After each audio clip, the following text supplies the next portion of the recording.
Welcome to Across the Table podcast. I'm your host, Dionysus, and today we have a special guest, Ogi Vukos. So this is a little unique podcast in the fact that we're going to be talking about real estate. So jump right into it.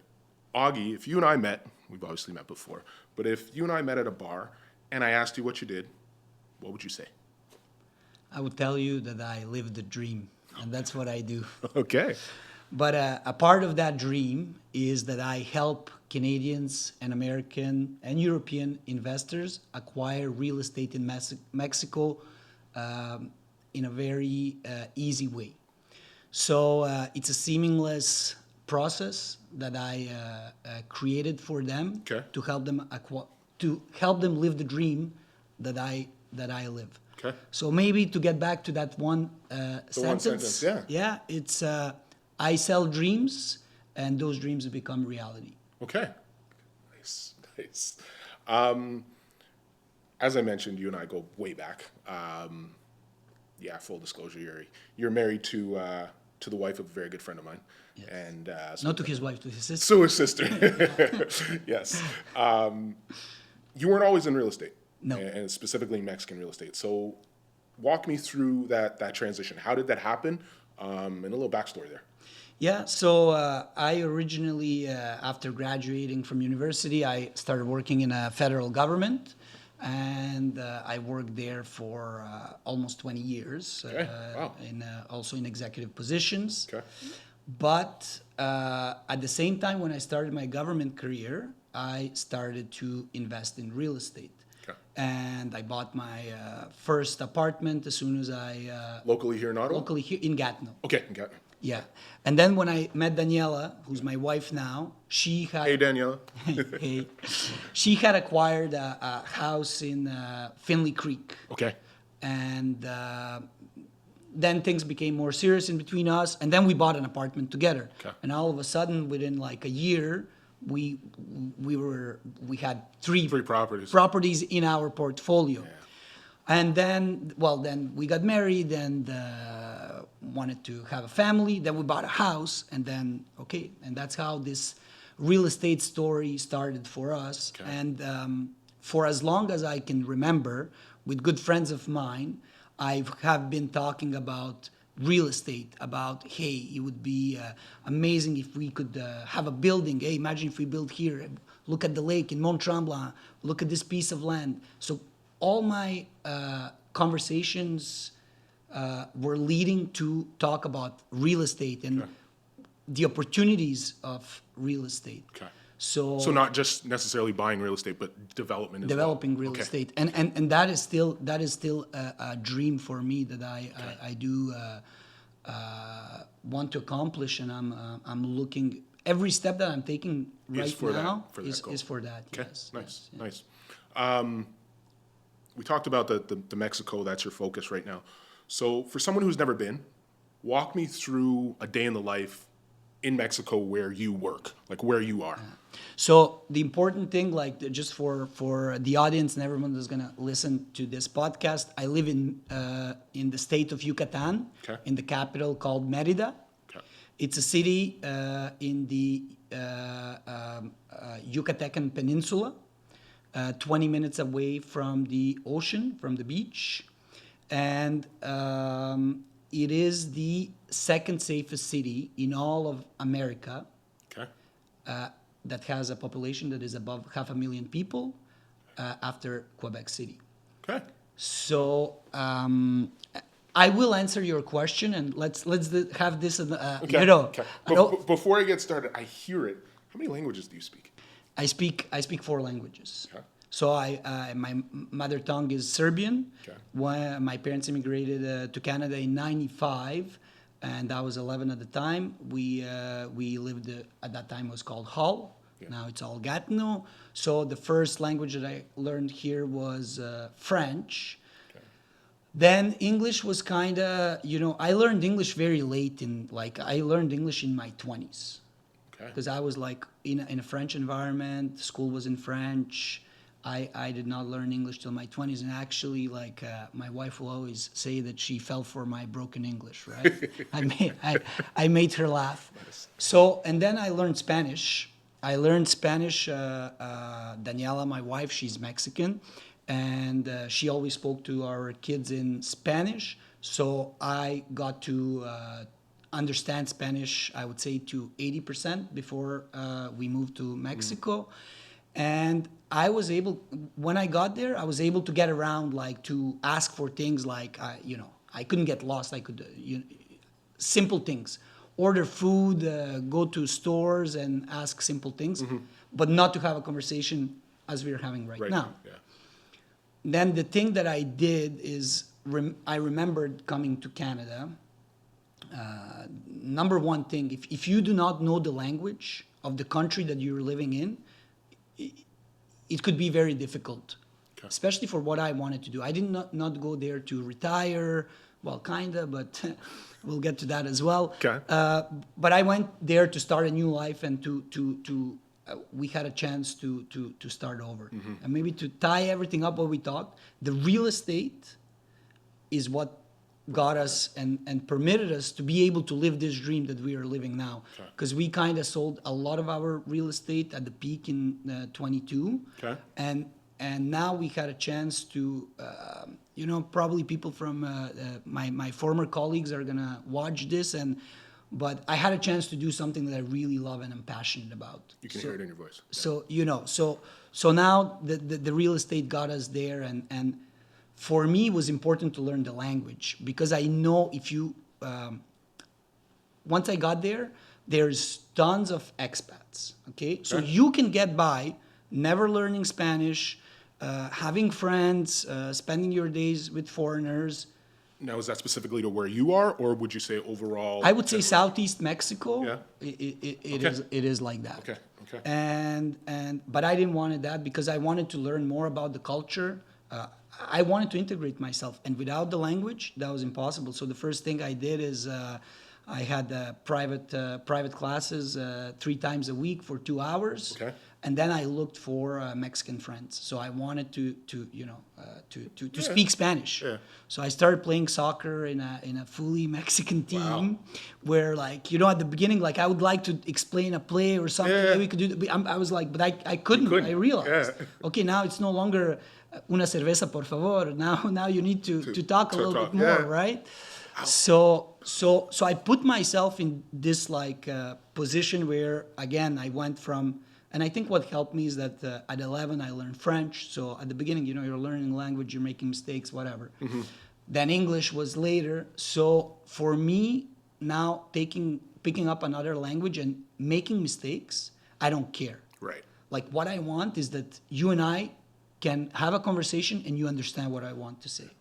So that's what I did. Nice. I to the point where now I take business meetings fully in Spanish. And wow, well done, man. Yeah. Well done. You just educated me in terms of the southern part of Mexico in terms of expats.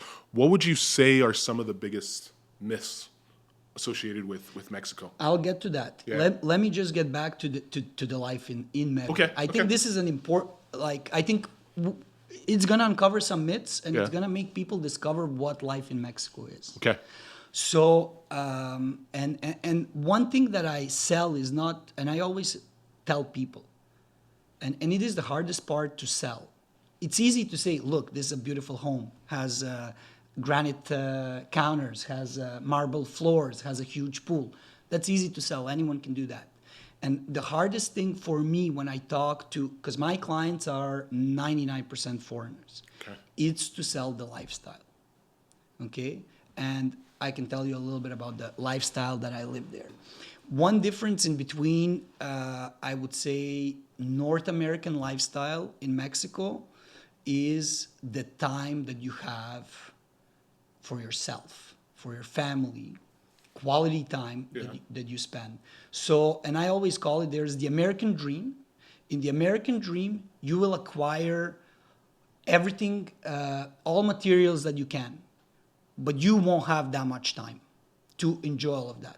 The Mexican dream is different. You are maybe not going to acquire 100% of things that the American dream will let you have, but you're going to have quality, more than enough, and then you're going to have a bunch of free time to enjoy your family, enjoy your friends, your and everything. Like my everyday starts with waking up, stretching, driving my kids to school, and then I come back and then I do sports every day.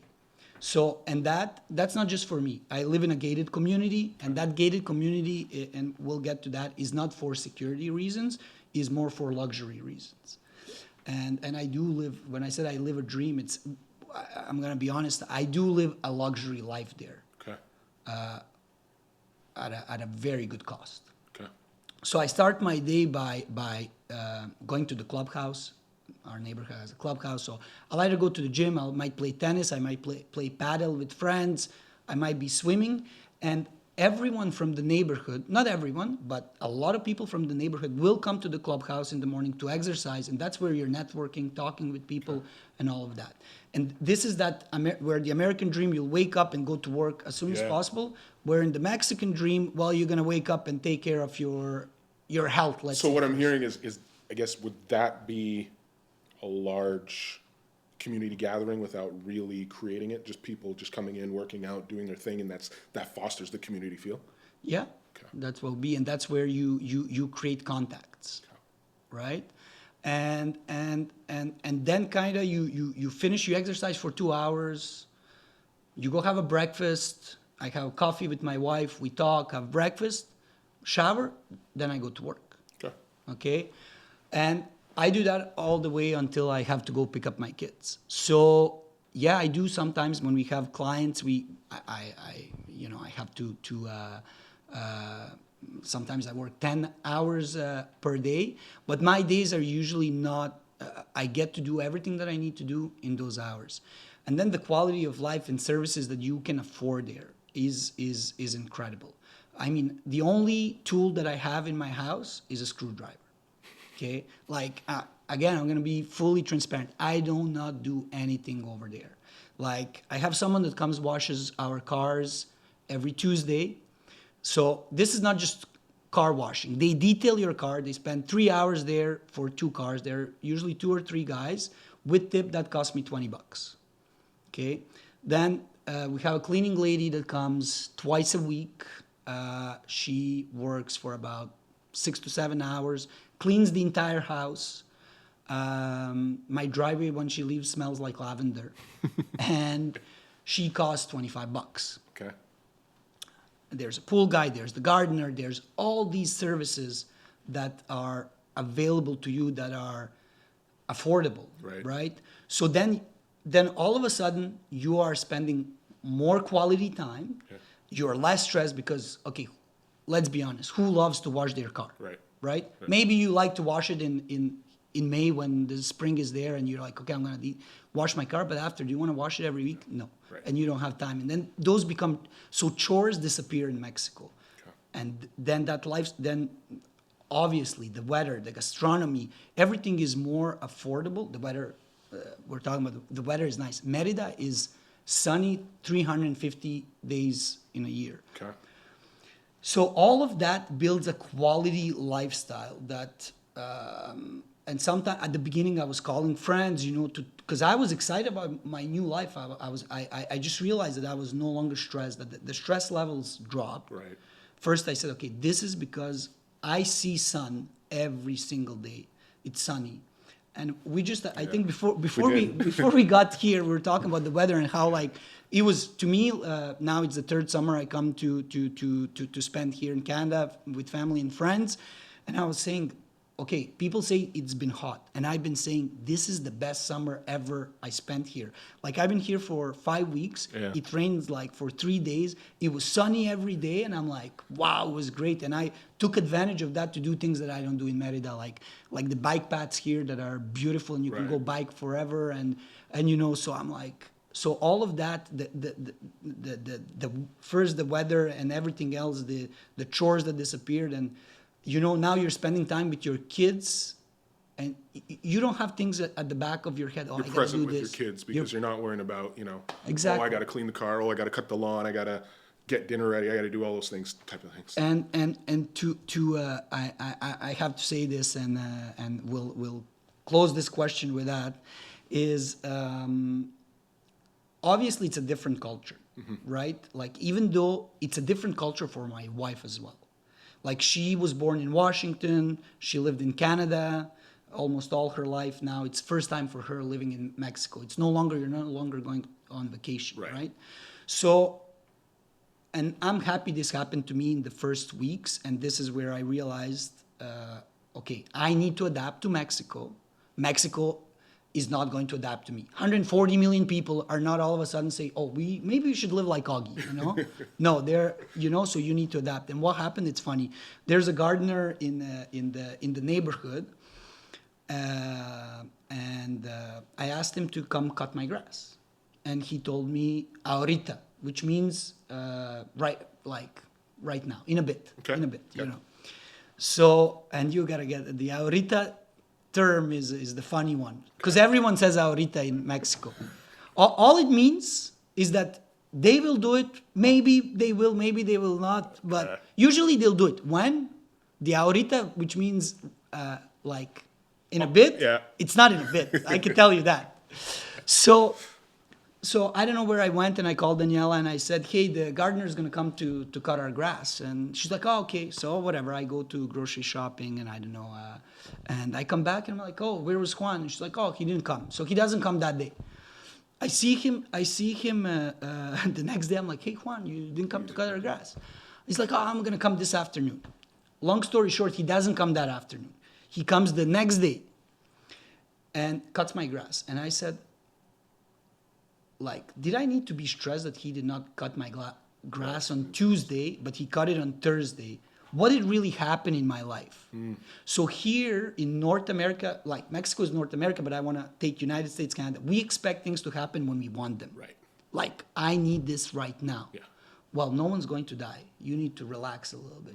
Things are going to get done. They don't, and I live it. Things do not need to be necessarily done at the moment you want them. Right. Because nothing's going to happen. Yeah. And that helped me to integrate myself in the culture. I realized, okay, the grass was cut. It's nice. It's all good. So that is the lifestyle, you know, and that's the dream. And yeah. So that sounds appealing. I'm not going to lie there. What are some of the biggest myths? There are quite few myths when it comes down to Mexico, and I think the biggest one is that it's a poor country, and it actually is not. It's a rich country.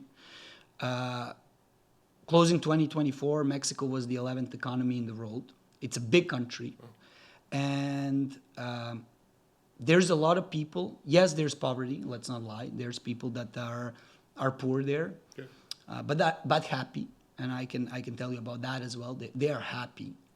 Mexicans in general are happy people, but there's a lot of people that have a lot of money. There is usually a lot of, when people buy houses, they buy them cash. They don't take out mortgages. People have businesses. People live really well. And I can tell you, I lived permanently in Canada for 27 years. I never met billionaires here, but I have met them in Mexico, and quite a few. And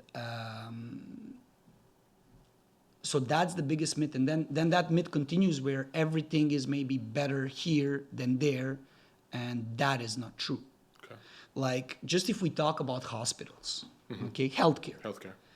Healthcare in Mexico is first class. It's private hospitals are 5-star hotels, and I'm not joking. I've been to one, unfortunately, had some stomach issues. I could not believe about the service I got, and I went to emergency, and I thought it was going to cost me like an arm and a leg. It cost me $400. Okay. But the insurance for and at that time I did not have a private insurance because I don't know, I didn't think about it. Right, you weren't aware. I wasn't aware, but then once I learned that it's $2,000 for my entire family for a full year with full coverage, I said, wow, this is amazing.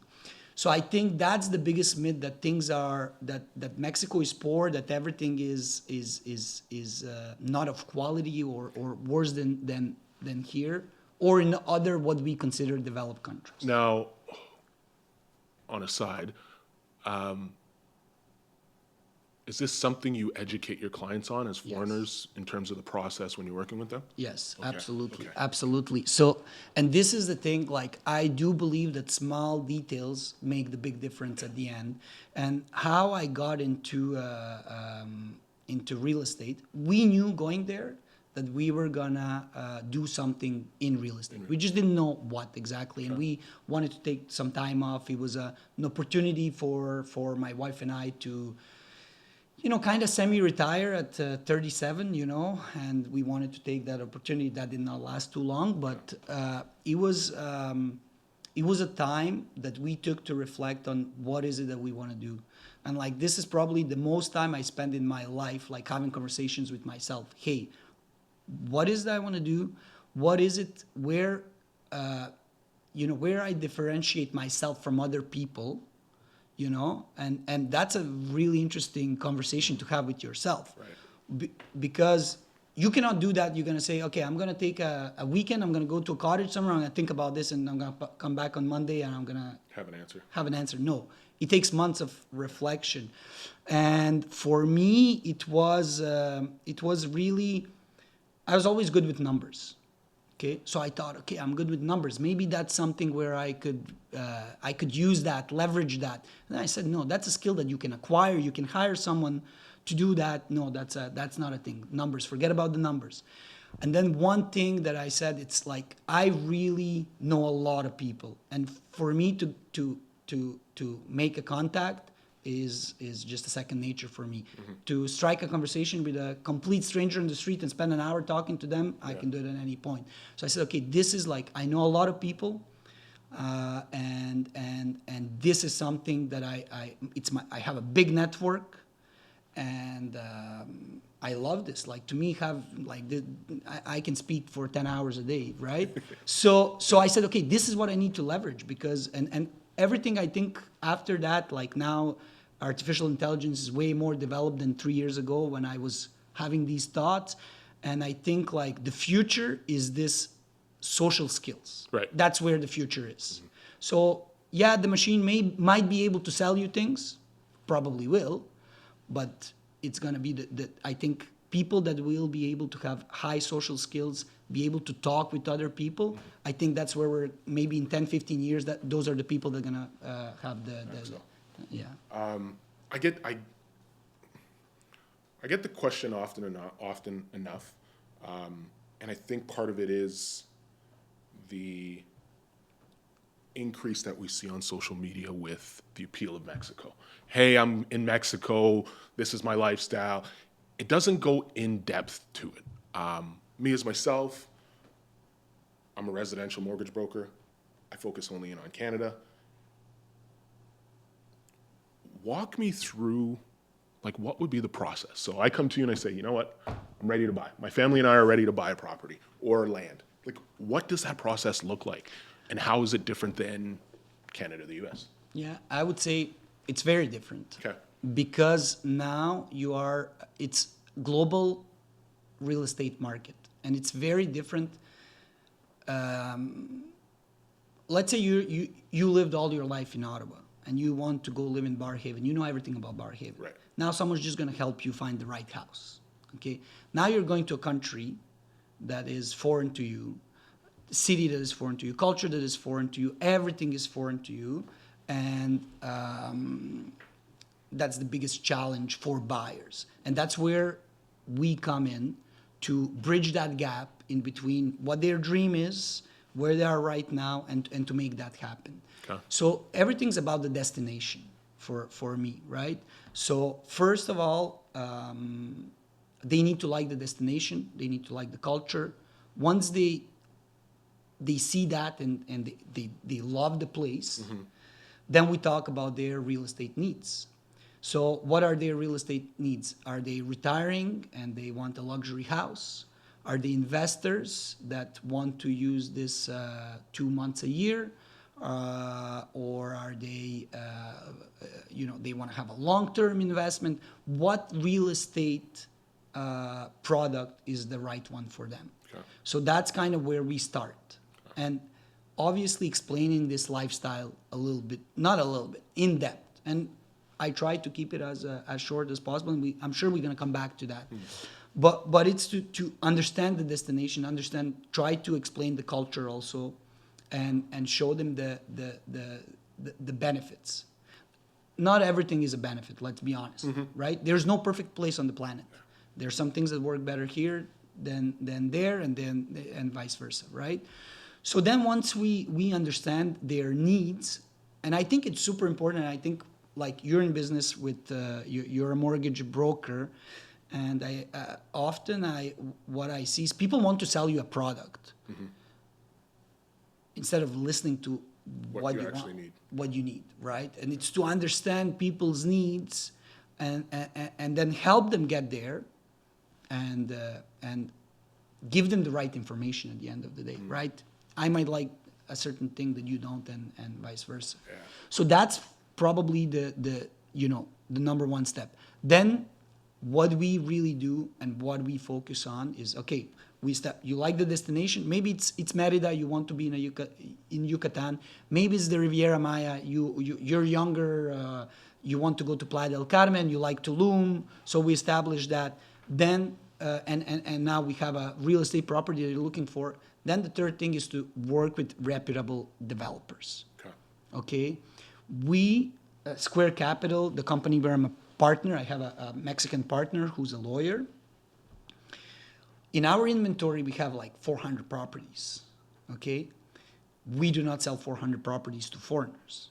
Okay? It's different when a Mexican buyer, we were talking earlier, okay, Ottawa, you want to go to Barhaven, and now your real estate agent is going to help you find the house. Right. So if a Mexican client comes to us, I do not personally deal with them. It's my partner and someone from my team. So they say, okay, I want to live in that neighborhood in Mérida. Like that price suits me. I want to buy from that builder. Okay, every time what we do is we make sure that all the legal aspects of the project are checked. Okay. And that's super important in Mexico, like super important. Because over there, anyone can be a builder. Okay? They can buy land and they can start developing. But that doesn't mean that development is going to ever be finished or see the daylight, right? So our job is to make sure that all the legal aspect for a project checks all the boxes, that they got all the permits, that the land is in their name, that it's in a bank trust, all of that. Okay. So for our foreign buyers, we mostly work with 3 big companies, and I'm going to name them. They're going to be happy about that probably. Desur is one of them. At the beginning, this company worked a lot in Playa del Carmen and that area. They are from Yucatan, but that's where they developed their business. Sure. And as Yucatan and Mérida started to be more and more popular, they also now operate there. Simca is another one. Simca is probably the biggest builder out there. They have the most projects. They have the biggest portfolio, that is for sure. Okay. There are 2 brothers. Desur is one brother. Simca is another brother with different partners in the company. And we do sell their products.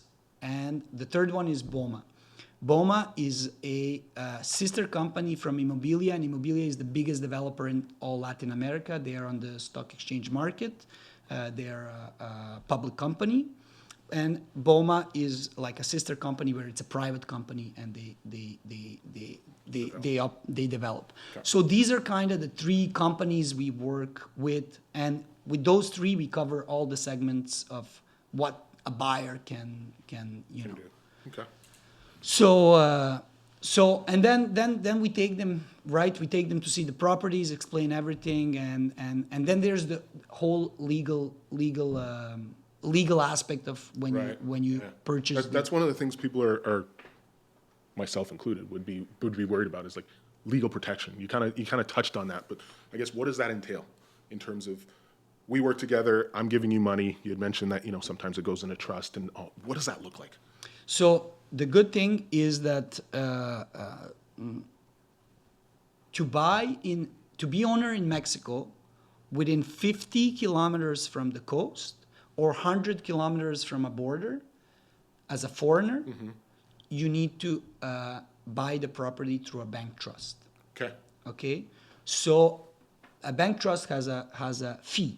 The initial fee is about $2,000 to set up the trust, and then it has a yearly fee that is depending on the exchange rate, but let's say in between $700 and $800. Okay. Okay, so why is this good? Because now you have a bank and bank lawyers that are going to look into the project that you are buying as a foreigner, and that project needs to be bulletproof legally for it to be put in a trust. Okay. Okay? In Mexico, they work exactly like in Quebec. What they did, they called the Napoleon law. So they just copied the civil law from the French, and that's what it's used. So for me, who lived in Quebec... You're familiar with it. Yeah, I was super familiar with it. So with the notaries and everything. So when a client comes to us, as I said, we are already the products that we are selling to them. We already know the companies checked all the marks on the legal aspect. Okay. Now, if we are closing on a deal, we go through a bank trust, we go through a notary, everything is notarized, everything's signed, and your bank trust, you're an owner of the bank trust, you can sell it, you can rent, like your property, you can rent it, you can sell it, you can pass it down to your kids, and yeah. So Okay. you are very protected in that aspect. So sometimes people say, oh yeah, but the trust, I need to pay $700 a year. Yeah, but that trust also protects you, right? So I want to touch a little bit on the cost, because we just said the cost of $700 a year, but your property taxes are going to be $350 a year on a luxury home, Okay. right? Okay. So let's say 3,000 square feet house in a private neighborhood. Wow. Yeah. Wow. And then if you pay in January, they'll give you a 10% discount, and if you have solar panels, they'll give you another 15% discount. Wow. Okay. Yeah. Speaking of property values, obviously in terms of Canada, North America, it's an advantageous asset class, right? Because we see and we know there'll be appreciation. How do property values in Mexico stack up to Canada in terms of expected appreciation year over year? Is it similar to that in Canada, or is it more, this is my property, this is my house, I'm not necessarily going to leverage it the way I do in Canada and North America, well, the U.S.? Like the appreciation, let's just compare it to the appreciation is greater. Okay. Why the appreciation is greater? Because the inflation is higher. Okay, it's simple as that. Like that's something that to borrow money there, like to do a project, it's going to cost you 15%. Okay, interest rate, annual interest rate.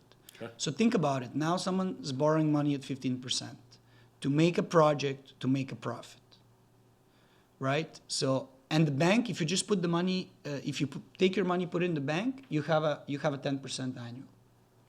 Okay, so when we talk about real estate, that's where the math, just adding those two numbers, you are looking. I always say to people, I like to be super ultra conservative when it comes down to appreciation, but a 15% in Mexico yearly is a given. Okay. Okay. For example, the biggest mistake that we made, we didn't only do good things, we made a couple of mistakes along the way, and that's how we learned, is not buying a house when we got there. We bought other things. We bought a lot of land. We bought an apartment on the beach that is going to be ready hopefully by next year, that appreciated by like 70% in 3 years. The land we bought appreciated also by a lot. But we did not buy a house. And at the time when we arrived 3 years ago, in Canadian dollar was much stronger, was at 16 pesos per dollar. Today, I think it's exchanging at 13.60, but it went down to 11.99 at one point.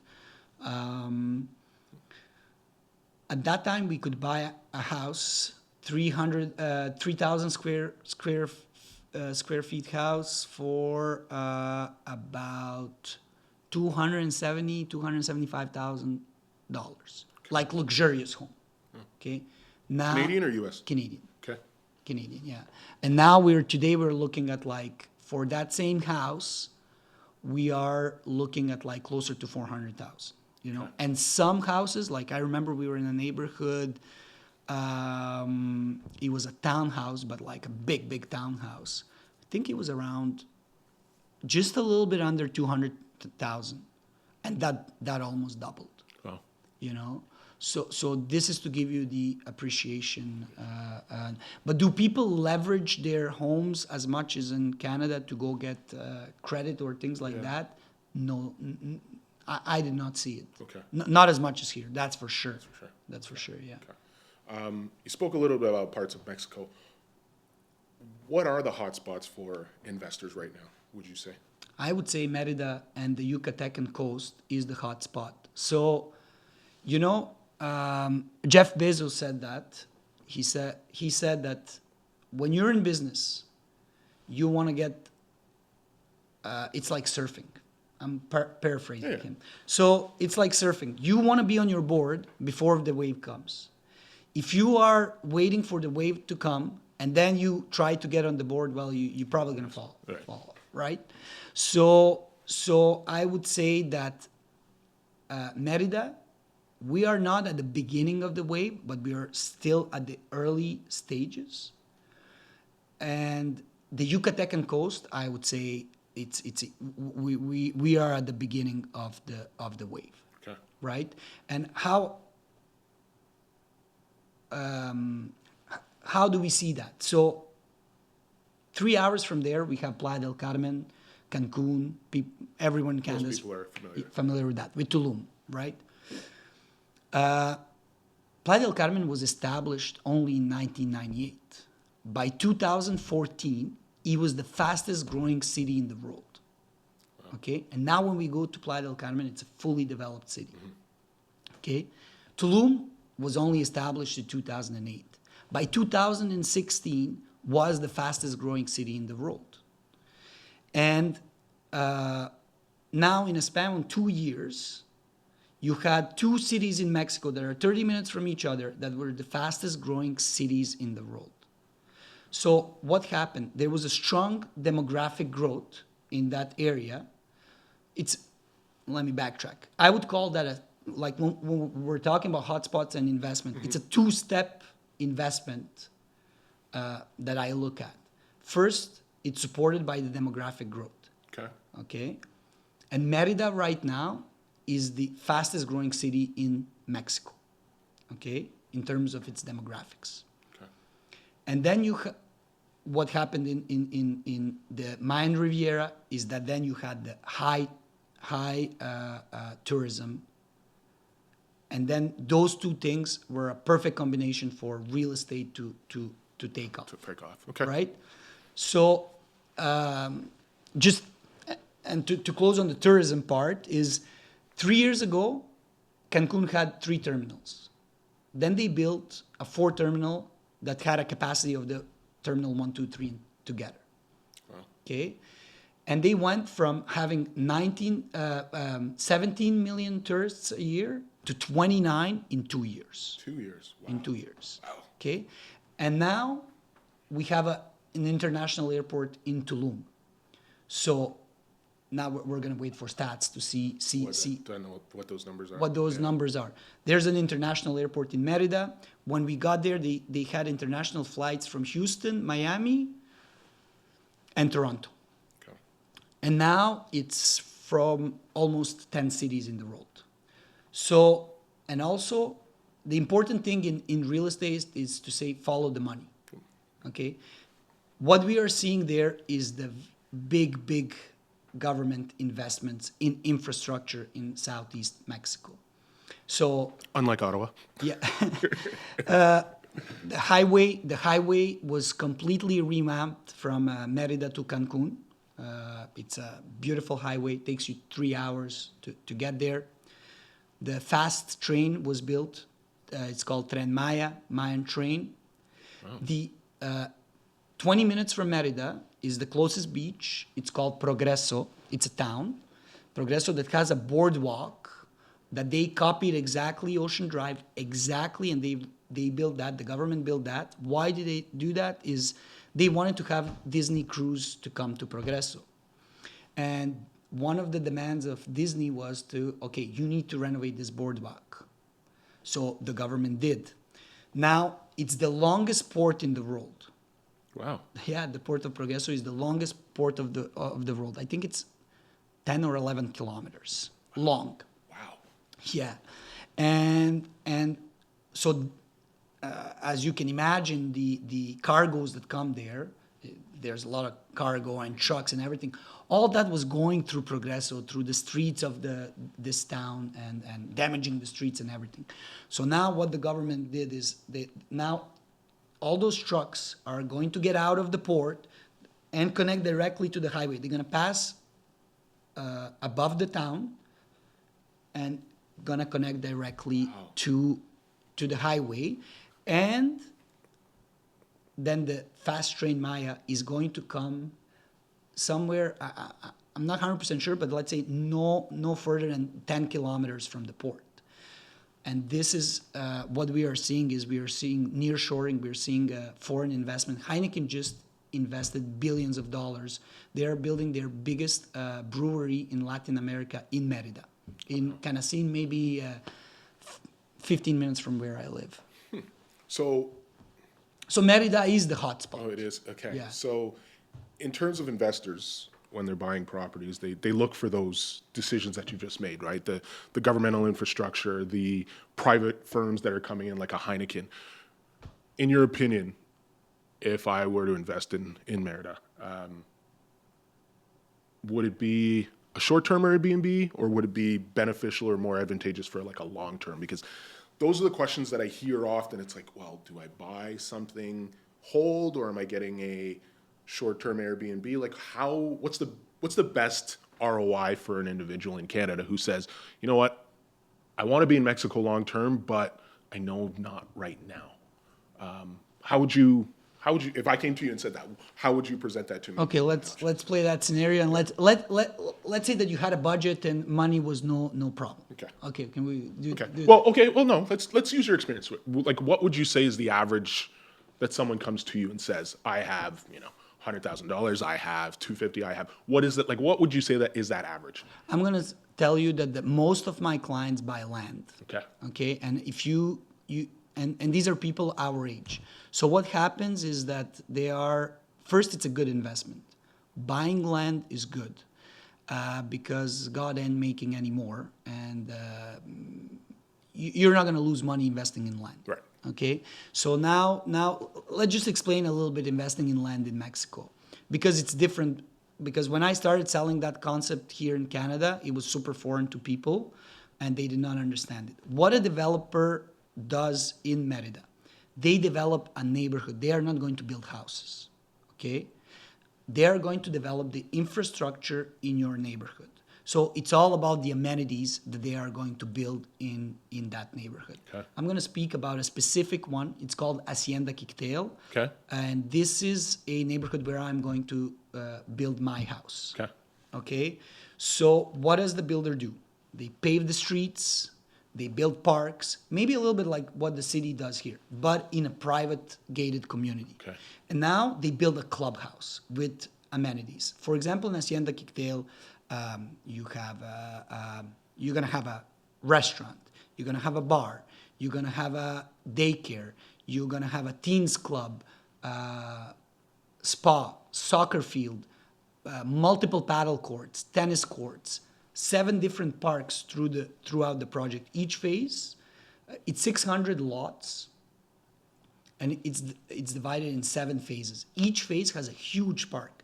Like in phase 1, you have a basketball court, you have a playground for kids, you have a barbecue area, Wow. yeah, you have a jungle gym. Like And this is all taken care of by the developer. by the developer, yes. So now they are delivering you the neighborhood, the land, They bring the infrastructure. They're going to bring up to your lot electricity, water, and the clubhouse and everything. Everything that all the infrastructure that the neighborhood needs. Okay. It's gated. You have private security 24/7. Again, in Mérida, it's not for safety purposes. It's more for the luxury purpose. Okay. And the earlier you get into a project, buying land, more money you're making.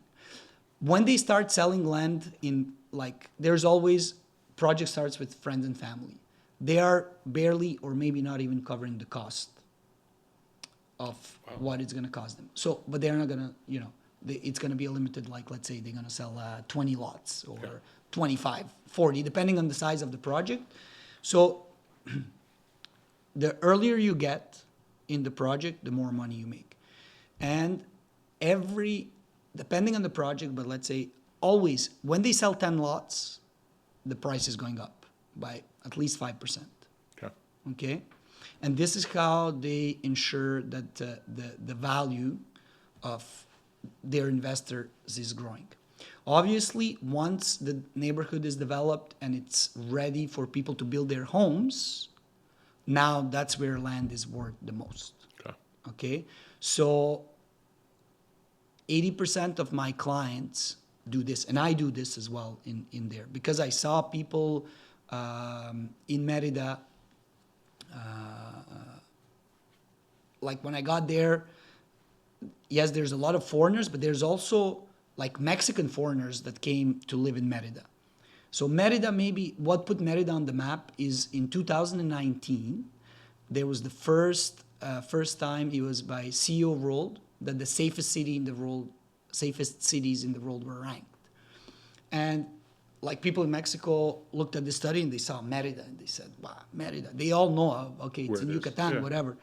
But then people with businesses and money that live in Mexico City, that's a city that, it's a beautiful city, packed with 30 million people. It's crazy, right? So traffic, space, everything's crazy. And now you go to Mérida where like, you have all the infrastructure and everything, but you have a lot of space. There's no traffic. There's no crime. So people started coming there, right? So a lot of these people from Mexico City, Guadalajara, Monterrey, people that came with money, were buying land. So I saw in my neighborhood, like that first year when I was figuring things out, I saw people, I'm selling. I bought 3 years ago a lot in that project. Now the project's done. I'm selling it. Like, how much did you? Oh, I'm selling it for 3 times more than what I paid. I'm like, wow, what, 3 years ago? Like, wow, how's that possible, right? So then I also started doing that. So as early as you get into a project. So to me, that's a really good product for an investor. Yeah. For sure, it does not generate passive income. No. You have to wait. Right. But a rental unit, you don't even have to think about it. Safe bet is your rent is going to bring you 7% annual. 7% annual. Okay. Yeah. Okay. As we wrap up here, just a couple of rapid fire questions. What's one thing people can't find out about you on Google? Well, you touched on that. I speak several languages, but in 2007 I was in Serbia, and for people that don't know, Serbia has one of the biggest music festivals called Exit, and I partied with Snoop Dogg privately. Woo-hoo! Yeah. Privately? Yeah. I won't ask. I won't ask. Favorite quote or book that you would recommend everyone should read? So favorite quote is from a French rap group called I Am, and I'll say it in French, translated in English. It's La patience est un arbre dont la racine est amère et le fruit doux, which translates to patience is a tree whose root is bitter, but whose fruit is sweet. Okay, that's deep. Yeah. You're stuck on an island. You can only bring 3 things. What are you bringing? That's a tough one, You're stuck. People aren't an option. People are not an option. People are not an option. I think I'll definitely bring a soccer ball. Okay. Okay. I would bring a Kindle with endless books, I like it. okay, and a knife. Okay. So the soccer ball, I would need to have some fun, and I can use it in the water, outside of water, exercise and everything. Then I could continue educating myself and work the brain, and then knife for survival purposes. That makes sense. Yeah. You kind of touched on it. You did some soul searching. If you weren't in real estate right now, what would you be doing? I don't know if I would be doing that, but if I wasn't in real estate, and again, sorry to my federal government colleagues, but I think my other dream is I would love to be a sports journalist. Okay. Like if I would another career is to be a sport journalist, work on TV or a radio show. Yeah, I love soccer. I love hockey. I love tennis. I mean, I love sports in general. Yeah. Speaking of tennis, Joker, Federer, Sampras, who are you picking? For sure, Joker. Right? For sure. I mean, I knew it. You know, he's my brother, my Serbian brother, I know. and but the numbers prove it. He beat. I always say, him and Federer played 50 sometimes, and Djokovic beat him way more than he lost. And but speaking of tennis, that's a thing I picked up in Mexico. Like, really? Oh my God, I play 4 times a week. Wow. Yeah, I have lessons twice a week. I should have got into lessons way before, but they're kind of expensive here and much cheaper over there. But I play, I have 2 lessons a week.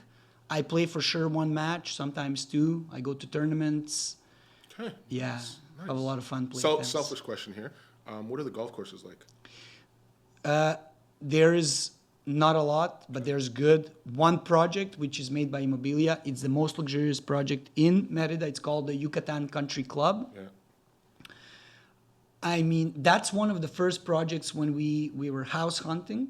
When we first went to explore, my wife and I, in 2022, and our kids, if we would like this city and, if we would like to live there, we went to see a house in the Yucatan Country Club. And within 1 minute that we entered the neighborhood, my wife said, I want to live here. And I was like, yeah, everyone wants to live here. The golf course is Jack Nicklaus designed. Okay. There was PGA tournaments on that golf course. It's a spectacular neighborhood. So that golf course is absolutely amazing. There's newer golf courses that are being developed. There's a project called Provincia by Simca and Gran Provincia. They are the first. So right now you have 9 holes that you can play. They're developing the other 9, and this one's under the light, so you can golf. Ooh, nice. Yeah, I mean, Mérida is very hot, so when you can golf without the sun hitting you, it's. Yeah. And there's another golf course there, and then you have other golf courses in the Mayan Riviera. Okay. I know you as a social guy, so I'm curious on this question. What's the best piece of advice you've ever received?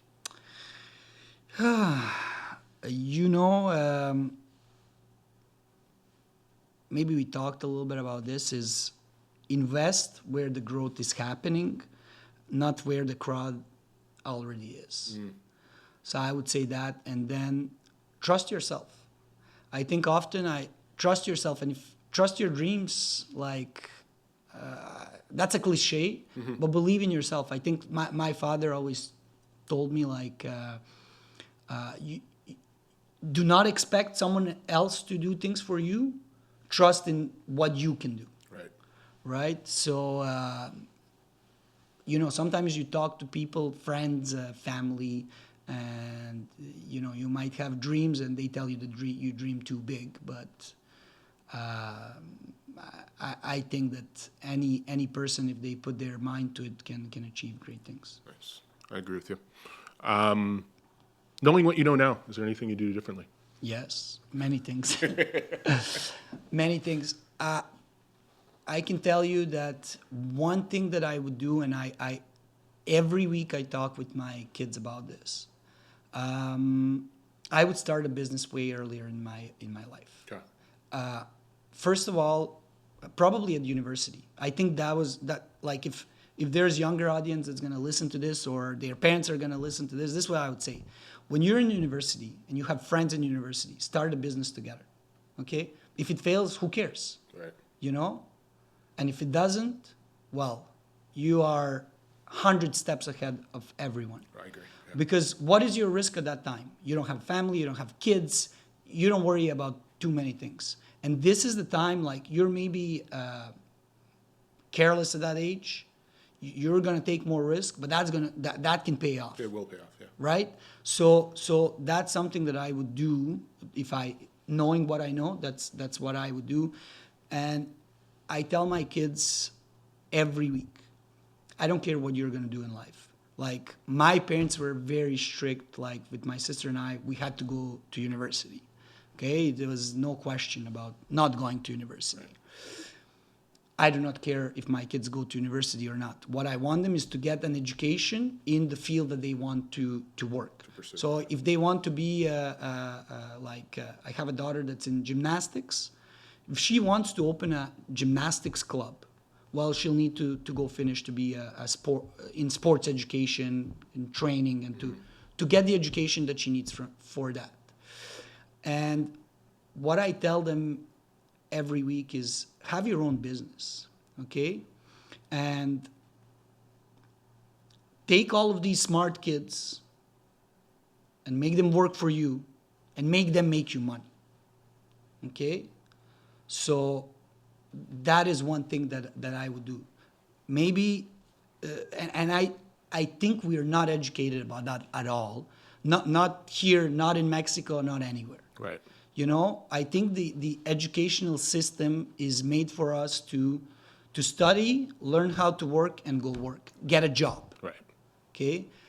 And one thing that I would do is, like, I would hire those good people. I would hire the best students in university to work for me. Because if someone is paying you, let's make it simple, if someone's paying you $100,000, it's because you are bringing more than $100,000. And as great minds say, it's better to make 10% of 100% of someone's work than to make 100% of the 100% of your work.